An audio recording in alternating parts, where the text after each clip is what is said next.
Hi hello வணக்கம் welcome to my channel. இந்த வீடியோவில் நாங்கள் ப்ரெசன்ட் கண்டினியூஸ் டென்ஸ் பற்றி பார்க்க போகிறோம். ப்ரெசன்ட் கண்டினியூஸ் டென்ஸ்னால் என்ன அப்படின்னு பார்த்தோம்னா, தற்போது நடக்கின்ற அல்லது நடந்து கொண்டிருக்கின்ற விடயங்களை குறிப்பிடுறதுக்கு ப்ரெசன்ட் கண்டினியூஸ் டென்ஸ் பயன்படுது. இங்கே கொடுக்கப்பட்டிருக்கிற 2 வாக்கியங்களை கவனித்து பாருங்கள். ஐ ஆம் ஈட்டிங், அதாவது நான் சாப்பிட்டு கொண்டிருக்கின்றேன். She is reading a book, அவள் ஒரு புத்தகத்தை படித்து கொண்டிருக்கின்றாள் அப்படின்ற அர்த்தம். இந்த 2 வாக்கியமுமே என்னத்தை சொல்ல வருது? தற்போது நடந்து கொண்டிருக்கின்ற ஒரு விடயத்தை குறிக்குது இல்லையா? சரி, இப்போ நம்ம இந்த வாக்கியங்களை எப்படி உருவாக்குறது, எதிர்மறை வாக்கியங்கள், நேர்மறை வாக்கியங்கள், கேள்வி வாக்கியங்களை எப்படி உருவாக்குறதுன்னு பார்ப்போம். ஃபர்ஸ்ட் நாங்கள் பாசிட்டிவ் சென்டென்ஸை பார்ப்போம். இப்போது இங்கே கீழே கொடுத்துருக்க பாருங்கள், பாசிட்டிவ் சென்டென்ஸ்க்கான ஃபார்முலா கொடுத்துருக்கேன். Subject plus am is are plus verb plus ING. இங்கே ஆம் இஸ் ஆர் அப்படின்ற 3 ஹெல்பிங் வேர்ப்ஸ் இருக்குது. இந்த ஹெல்பிங் வேர்ப்ஸை நாங்கள் எங்கெங்கே யூஸ் பண்ணுவோம்? ஒரு வாக்கியத்தில் சப்ஜெக்ட் ஐ வந்தால், ஐனா என்னது? நான் என்ற சப்ஜெக்ட் வந்துச்சுன்னு சொன்னால் அந்த இடத்துல நீங்கள் என்ன சேர்க்க போகிறீங்க? ஆம் யூஸ் பண்ண போகிறீங்க. என்ன யூஸ் பண்ண போகிறோம்? ஆம் யூஸ் பண்ண போகிறோம். இதே சப்ஜெக்ட் ஹீ ஷீ இட் அப்படின்ற ஒருமை ப்ரோனவுன்ஸாக இருந்துச்சுன்னு சொன்னால் அங்கே என்ன யூஸ் பண்ண போகிறோம்? இஸ் யூஸ் பண்ண போகிறோம். ஹீண்டா என்ன? அவன். ஷீண்டா என்ன? அவள். இட்டுண்டா என்ன? அது அப்படின்ற அர்த்தம். இவைகள் எல்லாமே ஒன்றை குறிக்கின்ற ஒருமை ப்ரோனவுன்ஸ். ஓகே, இந்த இடத்துல நாங்கள் என்ன செய்ய போகிறோம்? இஸ் யூஸ் பண்ண போகிறோம். இதே யூ வி தே அப்படின்ற பன்மை ப்ரொனவுன்ஸ் வர்ற இடத்துல நாங்கள் என்ன யூஸ் பண்ண போகிறோம்? ஆர் யூஸ் பண்ண போகிறோம். You are, we are, they are. Okay, இப்போது இந்த வாக்கியத்தை கவனிங்க. She is reading a book, அவள் ஒரு புத்தகம் படித்து கொண்டிருக்கின்றாள். இதுதான் இந்த வாக்கியத்தோட அர்த்தம். இந்த வாக்கியத்தில் சப்ஜெக்ட் எது? ஷீ.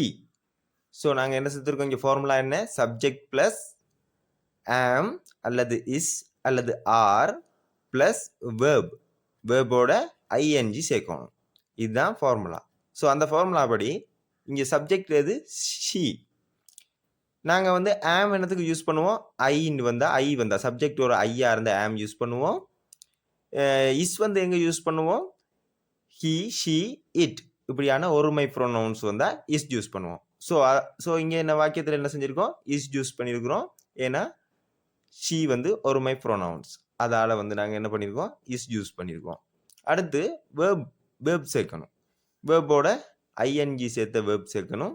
ரீடிங், ரீடின்ற வேர்போட நாங்கள் என்ன சேர்த்துருக்கோம்? ஐஎன்ஜி சேர்த்து ரீடிங் அப்படின்னு அந்த வேர்பை மாற்றிருக்கிறோம். அவ்வளவுதான், ரொம்ப ஈஸி. சரி, இப்போ இன்னொரு எக்ஸாம்பிள்ஸ் பார்த்துருவோம்.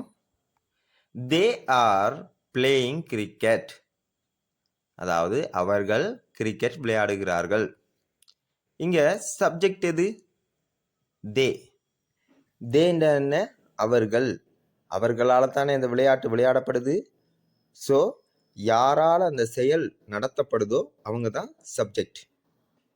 ஓகேவா? சப்ஜெக்ட் தே வந்திருக்குது. ஸோ அதை போட்டாச்சு. அடுத்து நம்ம என்ன சேர்க்க போகிறோம்? ஆம் இஸ் ஆர். இந்த வாக்கியத்தில் என்ன யூஸ் பண்ணியிருக்கிறோம்?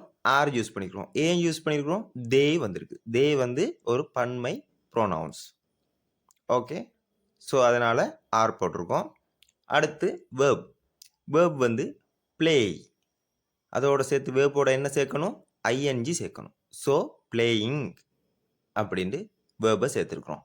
ஓகே, இப்போது அடுத்து நம்ம நெகட்டிவ் சென்டென்ஸை எப்படி கிரியேட் பண்ணுறதுன்னு பார்ப்போம். அதுக்கு முன்னாடி இன்னும் இந்த வீடியோ நீங்கள் லைக் பண்ணலைன்னா ஒரு லைக்கை போட்டுருங்க.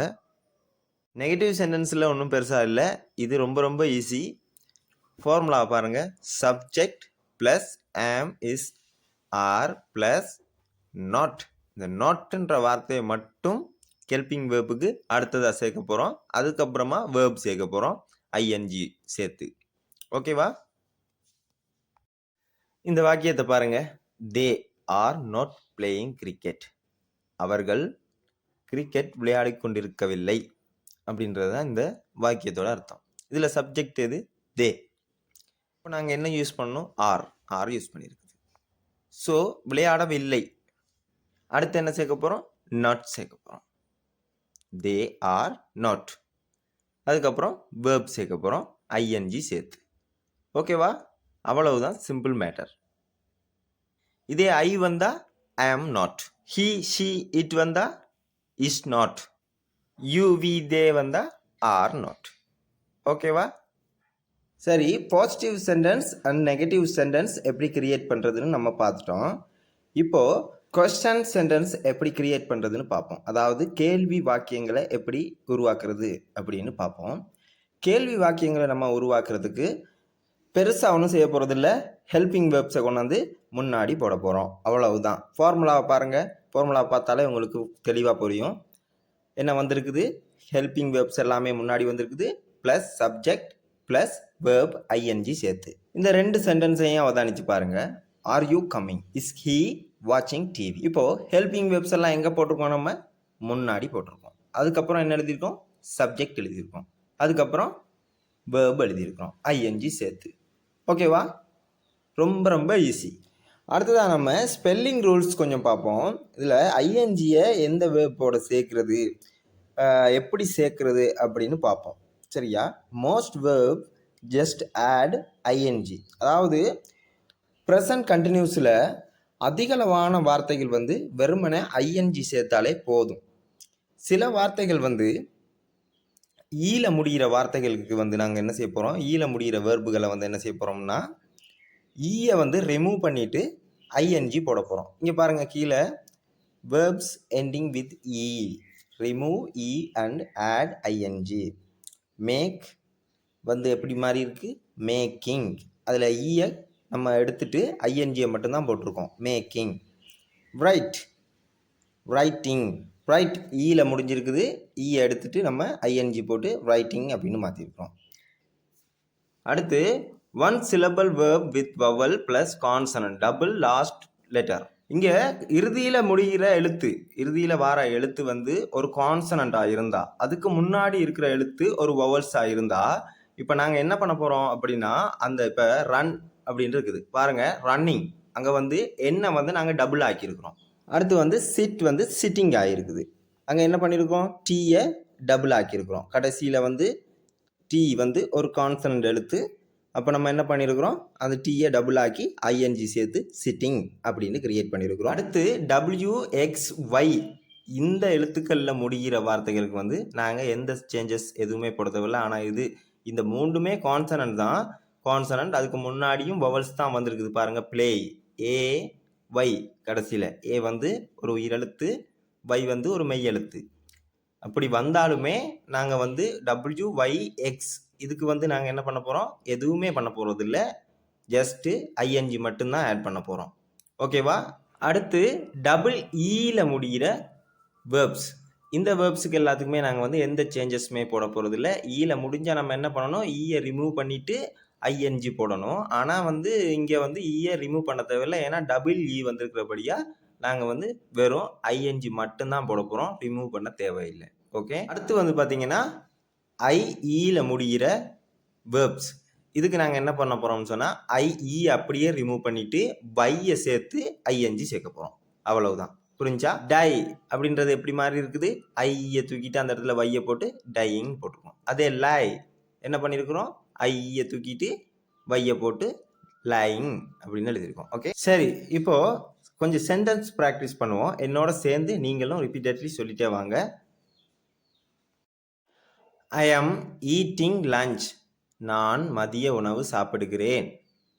ஐ ஆம் ஈட்டிங் லஞ்ச். நான் மதிய உணவு சாப்பிடுகிறேன். She is talking to her friend. அவள் தனது தோழியுடன் பேசுகிறாள். She is talking to her friend. அவள் தனது தோழியுடன் பேசுகிறாள். They are not studying now. அவர்கள் இப்போது படிக்கவில்லை. They are not studying now. அவர்கள் இப்போது படிக்கவில்லை. Are you going to the market. நீங்கள் சந்தைக்கு போகிறீர்களா? Are you going to the market. நீங்கள் சந்தைக்கு போகிறீர்களா? He is playing with his dog. அவன் தன்னுடைய நாயுடன் விளையாடுகிறான்.